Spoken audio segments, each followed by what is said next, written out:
Salam Kerahiman. Hari ini 26 Januari. Kita akan baca dari diary nomor 637, bicara tentang pengakuan dosa. Kita mulai. Dalam nama Bapa dan Putra dan Roh Kudus. Amin. 637. Pengakuan dosa.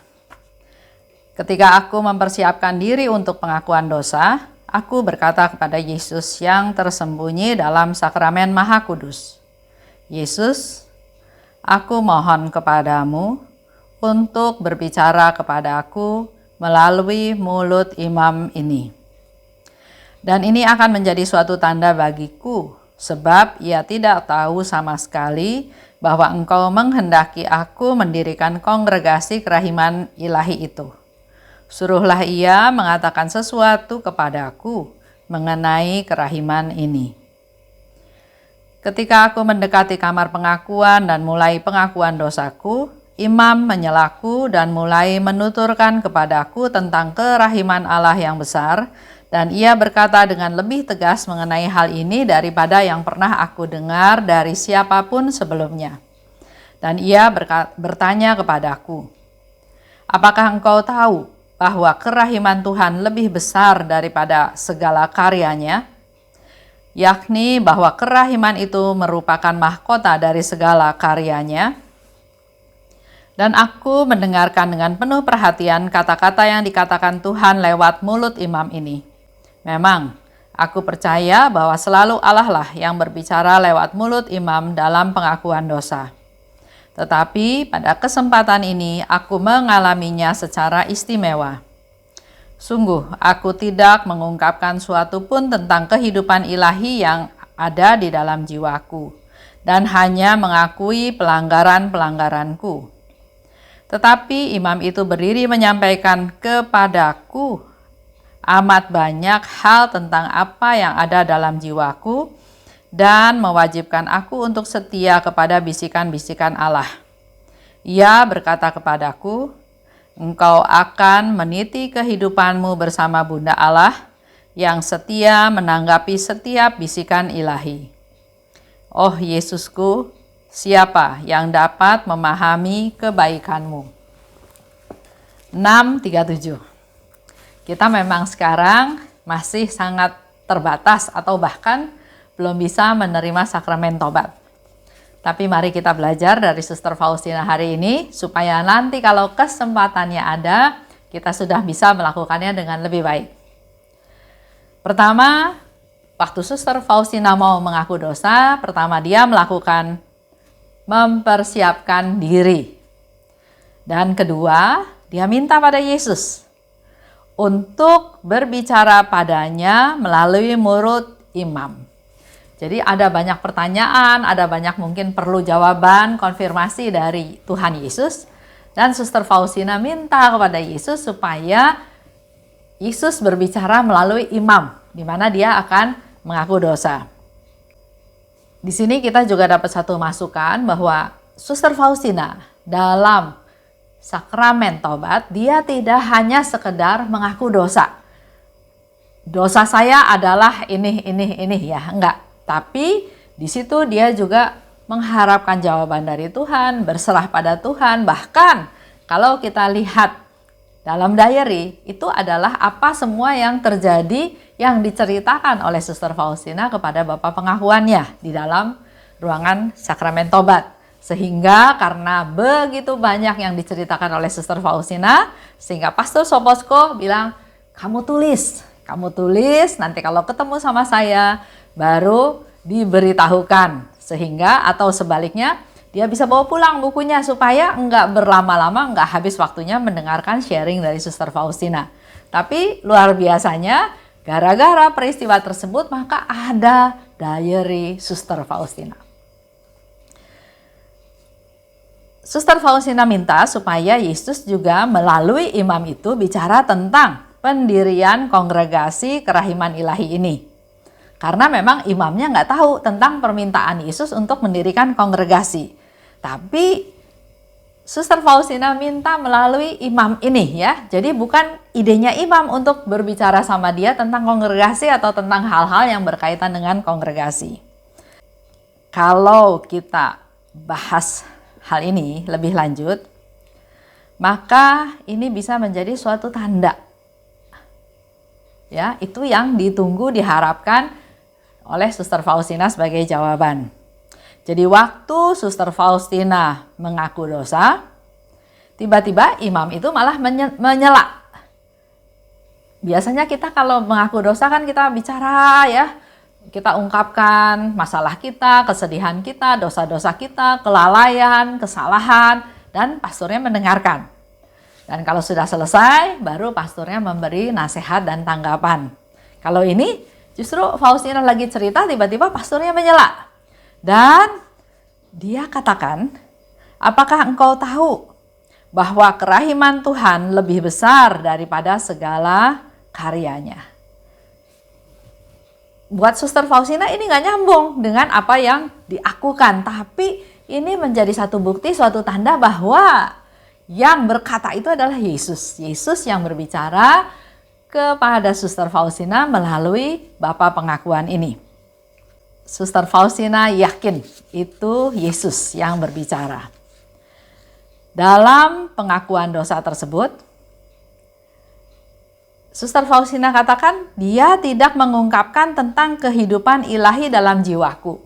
Kalau kita lihat diary Suster Faustina, kita masih kadang-kadang baca ya, bagaimana Suster Faustina sharing, bertanya, bercerita kepada Yesus tentang kehidupan spiritualnya, tentang kehidupan rohaninya, bahkan tentang kehidupan sehari-harinya.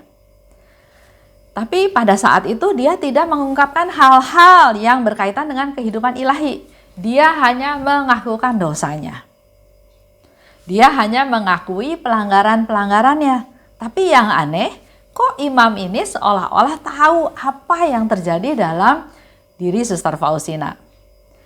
Dia tahu banyak hal yang terjadi dalam jiwanya Suster Faustina.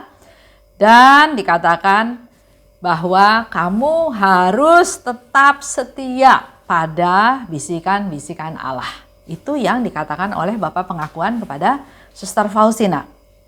Imam itu katakan, engkau akan meniti kehidupanmu bersama Bunda Allah. Kita gali ya kata-kata ini. Bunda Allah yang dimaksud di sini oleh pastor tersebut adalah Bunda Allah yang setia menanggapi setiap bisikan ilahi. Nah, saya ngobrol ya sama anak saya Gama ya, bicara tentang cerita ini. Dia katakan kata-kata yang menarik buat dia itu adalah meniti. Jarang dipakai ya. Dia buka kamus, dia melihat artinya, maksudnya yang sebenarnya itu apa.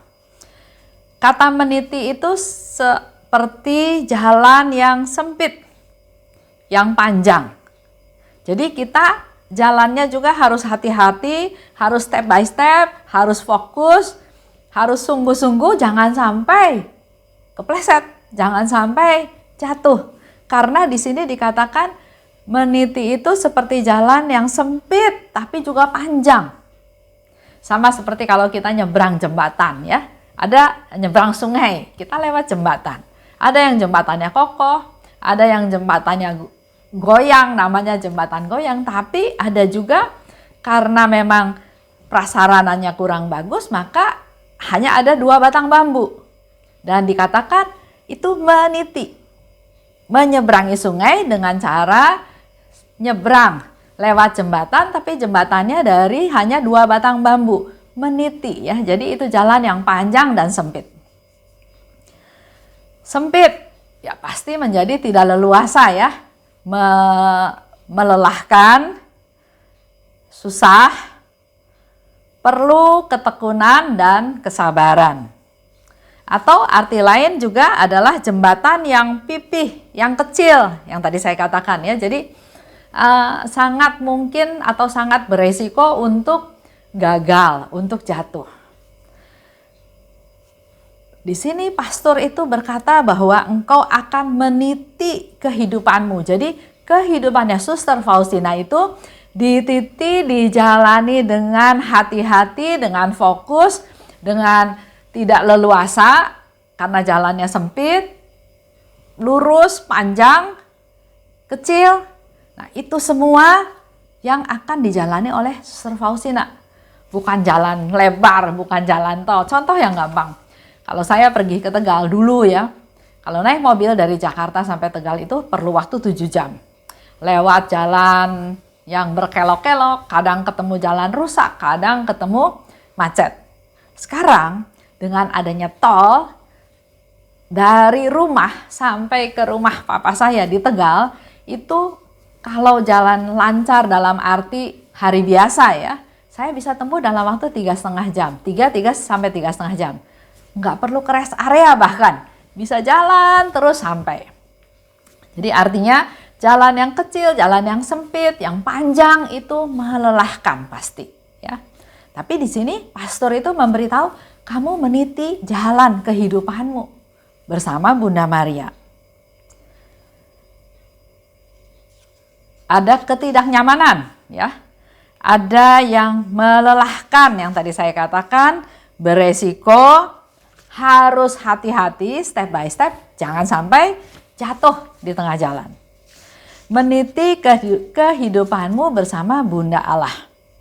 Ini suatu nasihat dari Bapak Pengakuan, suatu pemberitahuan, juga suatu warning dalam tanda kutip.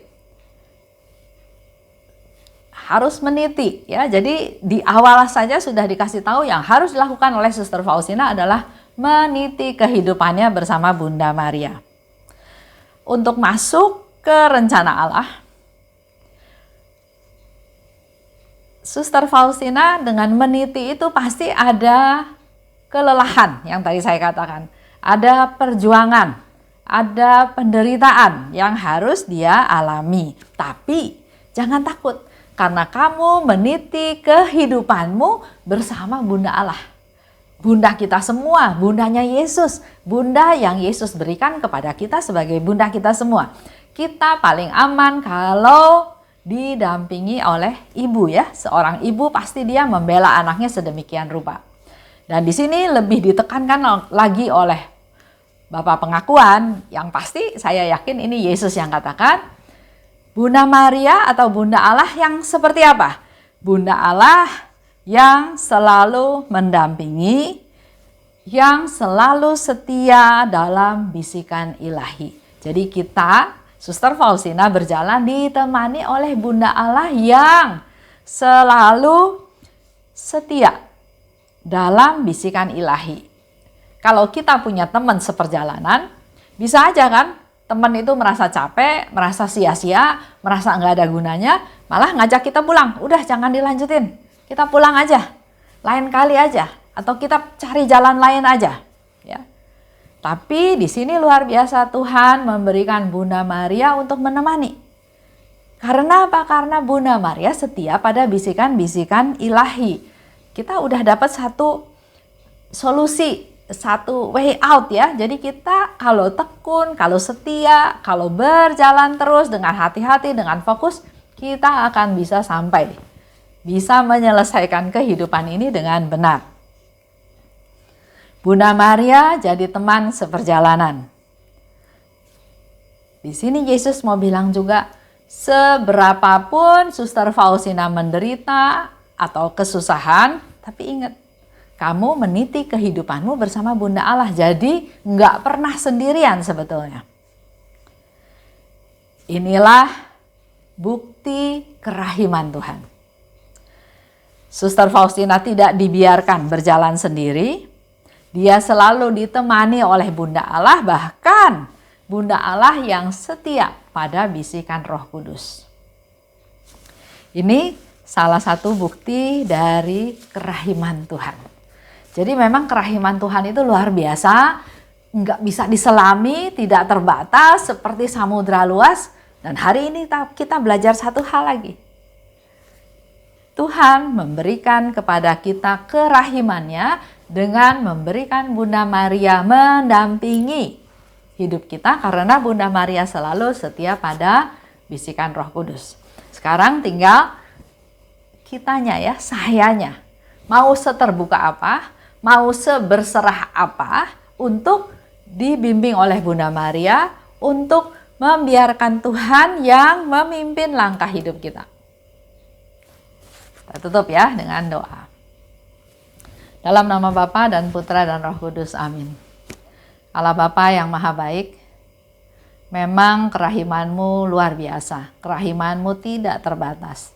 Dan pada hari ini kami menjadi semakin menyadari betapa Engkau mengasihi kami, memperhatikan kami, menjaga kami, dan Engkau juga tidak menghendaki kami gagal. Engkau tidak menghendaki kami jatuh, Engkau tidak menghendaki kami putus asa.